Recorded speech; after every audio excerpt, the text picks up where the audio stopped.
First thing, when you get a switch, the remote can work with the switch, as you can see.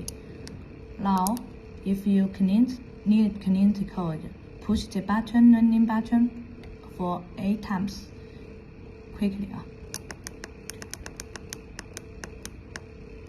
Until it flash, LED flashing, and then you push the running button, running the remote. One, okay, no, okay. Repeat that.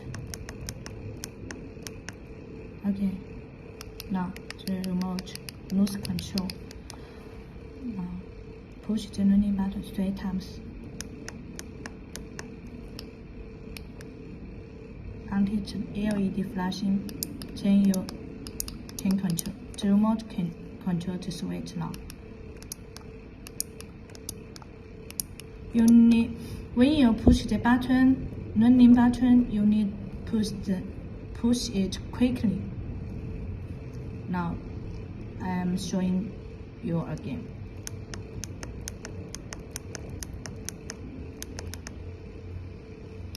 Now the remote lose control. Now you need quickly this step.